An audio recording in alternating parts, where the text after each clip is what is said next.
بسم اللہ الرحمن الرحیم۔ محترم سامعین، ناظرین و ویورز، السلام علیکم ورحمۃ اللہ وبرکاتہ۔ امید ہے کہ اللہ تعالیٰ کے فضل و کرم سے خیریت سے ہوں گے۔ اللہ تعالیٰ آپ کو، آپ کے لکھانہ کو ہمیشہ اپنی حفظ و امان میں رکھے، آمین۔ راہ ہدایت و نجات کے سلسلے کا ولاگ القرآن و حدیث اپنے یوٹیوب چینل بشیر رشیدی سے آپ کی خدمت میں پیش کرتا ہوں۔ یہ روحانی اور قرآنی ولاگ جو سراسر باعث خیر، باعث برکت اور باعث ثواب ہے، روزانہ کی بنیاد پر میں اپنے اس چینل پر اپلوڈ کرتا ہوں۔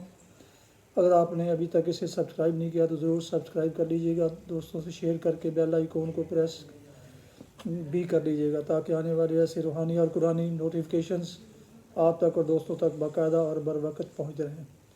تو شروع کرتے ہیں القرآن و حدیث۔ اعوذ باللہ من الشیطان الرجیم، بسم اللہ الرحمن الرحیم۔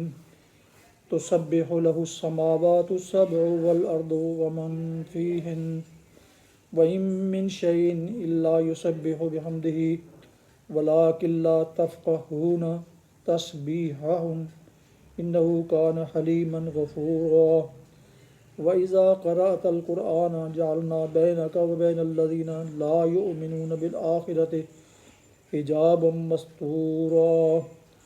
صدق اللہ العظیم۔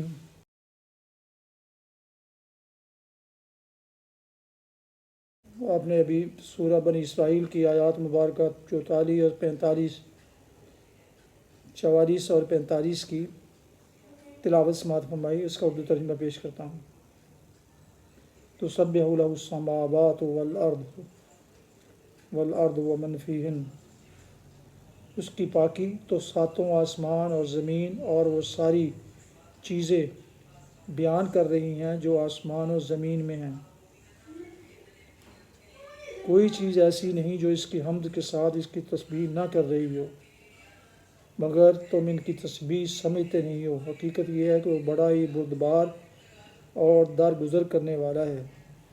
جب تم قرآن پڑھتے ہو تو ہم تمہارے اور آخرت پر ایمان نہ لانے والوں کے درمیان ایک پردہ حائل کر دیتے ہیں۔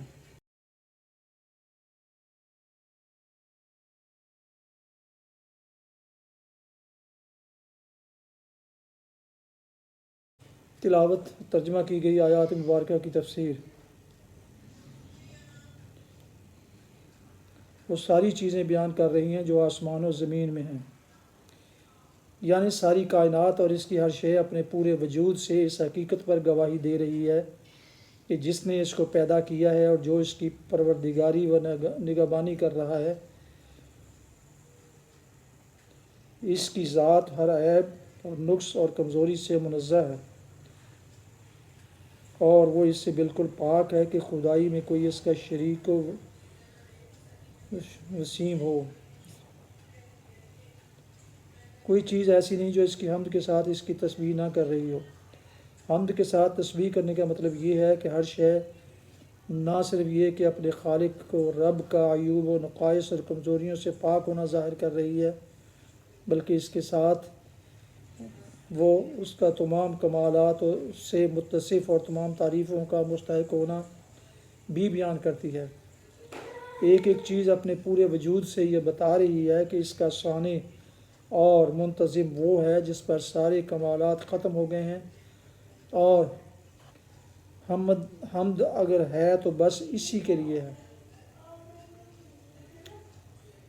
وہ بڑا ہی بردبار اور درگزر کرنے والا ہے، یعنی یہ اس کا حلم اور اس کی شان غفاری ہے کہ تم اس کی جناب میں گستاخیوں پر گستاخیاں کیے جاتے ہو اور اس پر طرح طرح کے بہتان تراشتے ہو، اور پھر بھی وہ درگزر کیے چلا جاتا ہے، نہ رزق بند کرتا ہے، نہ اپنی نعمتوں سے محروم کرتا ہے، اور نہ ہر گستاخی پر فوراً بجلی گرا دیتا ہے۔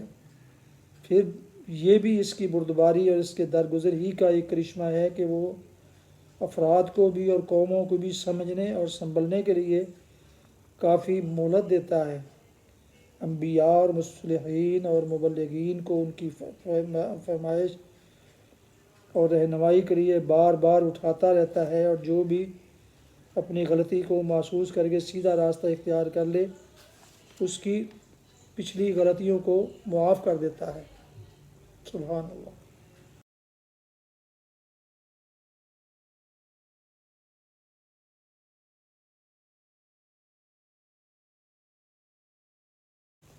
حدیث مبارک حضرت ابو ہریرہ رضی اللہ عنہ سے روایت ہے، نبی کریم صلی اللہ علیہ وسلم نے فرمایا، ایسے لوگ جنت میں جائیں گے جن کے دل پرندوں کے دلوں کی طرح ہوں گے۔ روایت کیا اس کو مسلم نے۔ بعض کے نزدیک اس کے معنی ہے کہ پرندوں کی طرح اللہ پر بھروسہ کرنے والے ہوں گے، اور بعض کے نزدیک مطلب ہے کہ ان کے دل نرم ہوں گے۔ یہ حدیث ہے صحیح مسلم کی کتاب الجنہ، حدیث نمبر 2840۔ فوائد: توکل علی اللہ اور رقت قلب کی فضیلت، کہ یہ دونوں باتیں جنت میں لے جانے کا سبب ہیں۔ مومن کے دل میں رزق و معیشت کی زیادہ فکر نہیں ہونی چاہیے، بلکہ ان کے دل پرندوں کی طرح ہونے چاہیے جو اپنے لیے کچھ جمع کر کے نہیں رکھتے، بلکہ ہر روز صبح تلاش رزق میں نکلتے ہیں اور شام کو شکم سیر ہو کر لوٹتے ہیں۔ جیسے دوسری حدیث میں فرمایا گیا ہے کہ تغدو خماصا و تروح بطوانا، صبح جب گھونسلوں سے نکلتے ہیں تو بھوکے ہوتے ہیں اور شام کو ان کے پیٹ بھرے ہوتے ہیں۔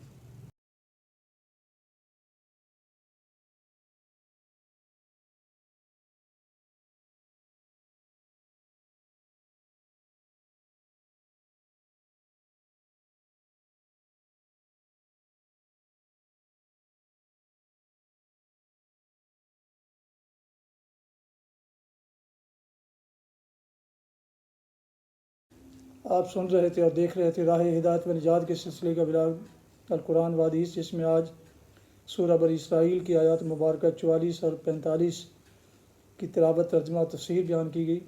اس کے علاوہ ایک حدیث مبارکہ بھی آپ کی خدمت میں پیش کی گئی، اور یہ بلاگ جو روحانی اور قرآنی ہونے کے علاوہ سراسر باعث خیر، باعث برکت اور باعث ثواب ہے۔ میں روزانہ کی بنیاد پر اپنے یوٹیوب چینل بشیر رشیدی پر اپلوڈ کرتا ہوں۔ اللہ تعالیٰ کی رضا کے لیے اللہ تعالیٰ میری یہ کاوش قبول فرمائے، آمین۔ ایک دفعہ پھر درخواست ہے کہ اگر آپ نے ابھی تک اس چینل کو سبسکرائب نہیں کیا تو سبسکرائب کر کے، لائک کر کے، شیئر بھی کیجیے گا دوستوں سے، اور بیل آئیکن کو پریس کرنا مت بھولیے گا، تاکہ آنے والے روحانی اور قرآنی نوٹیفیکیشنز آپ تک اور دوستوں تک باقاعدہ اور بروقت پہنچتے رہیں۔ اللہ تعالیٰ آپ کا حامی و ناصر ہو۔ اللہ تعالیٰ آپ کو، آپ کے اہل خانہ کو ہمیشہ اپنی حفظ و امان میں رکھے، آمین۔ اپنا بہت ہی زیادہ خیال رکھیے گا۔ اپنی دعاؤں میں پاک وطن، والدین، آباء و اجداد، اعزاء و اقارب دوستوں کے علاوہ اس ناچیز کو بھی شامل فرمائیں تو انتہائی شکر گزار ہوں گا۔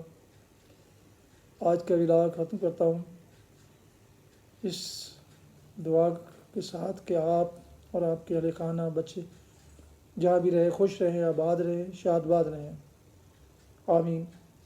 السلام علیکم ورحمۃ اللہ وبرکاتہ۔ پاکستان زندہ باد۔ اللہ حافظ۔